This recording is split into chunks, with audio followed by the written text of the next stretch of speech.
1 Samuel chapter 18, New King James Version. Now when he had finished speaking to Saul, the soul of Jonathan was knit to the soul of David, and Jonathan loved him as his own soul. Saul took him that day and would not let him go home to his father's house any more.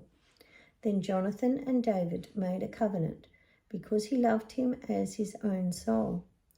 And Jonathan took off the robe that was on him and gave it to David, with his armour, even to his sword and his bow and his belt. So David went out wherever Saul sent him and behaved wisely. And Saul set him over the men of war, and he was accepted in the sight of all the people, and also in the sight of Saul's servants. Now it had happened, as they were coming home, when David was returning from the slaughter of the Philistine, that the women had come out of all the cities of Israel, singing and dancing to meet King Saul, with tambourines, with joy, and with musical instruments. So the women sang as they danced, and said, Saul has slain his thousands, and David his 10,000s. Then Saul was very angry, and the saying displeased him. And he said, They have ascribed to David 10,000s, and to me they have ascribed only thousands. Now, what more can he have but the kingdom?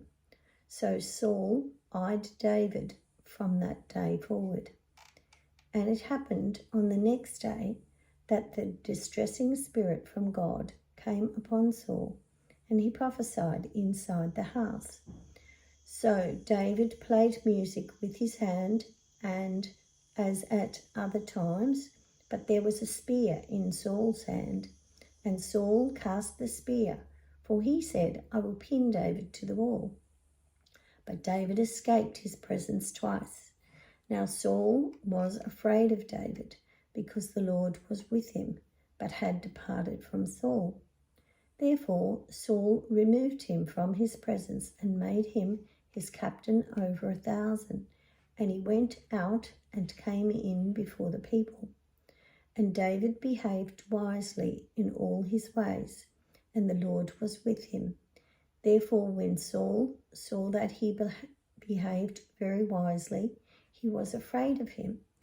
But all Israel and Judah loved David, because he went out and came in before them. Then Saul said to David, Here is my older daughter, Merab. I will give her to you as a wife. Only be valiant for me and fight the Lord's battles.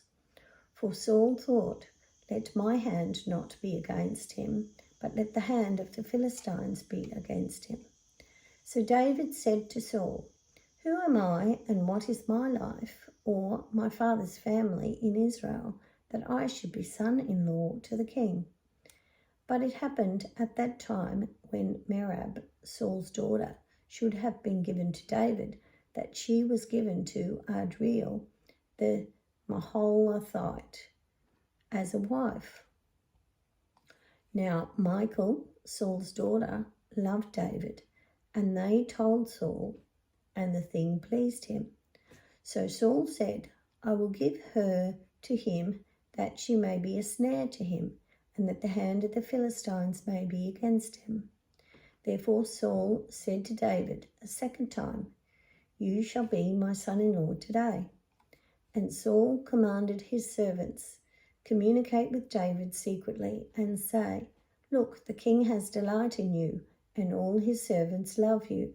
Now therefore become the king's son-in-law. So Saul's servants spoke these words in the hearing of David.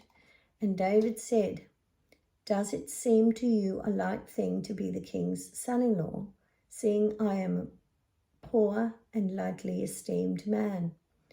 And the servants of Saul told him, saying, In this manner David spoke. Then Saul said, Thus you shall say to David, The king does not desire any dowry, but 100 foreskins of the Philistines to take vengeance on the king's enemies. But Saul thought to make David fall by the hand of the Philistines. So when his servants told David these words, it pleased David well to become the king's son-in-law. Now the days had not expired. Therefore David arose and went, he and his men, and killed 200 men of the Philistines. And David brought their foreskins, and they gave them in full count to the king, that he might become the king's son-in-law. Then Saul gave him Michal, his daughter, as a wife. Thus Saul saw and knew that the Lord was with David, and that Michal, Saul's daughter, loved him. And Saul was still more afraid of David. So Saul became David's enemy continually. Then the princes of the Philistines went out to war. And so it was, whenever they went out, that David behaved more wisely than all the servants of Saul, so that his name became highly esteemed.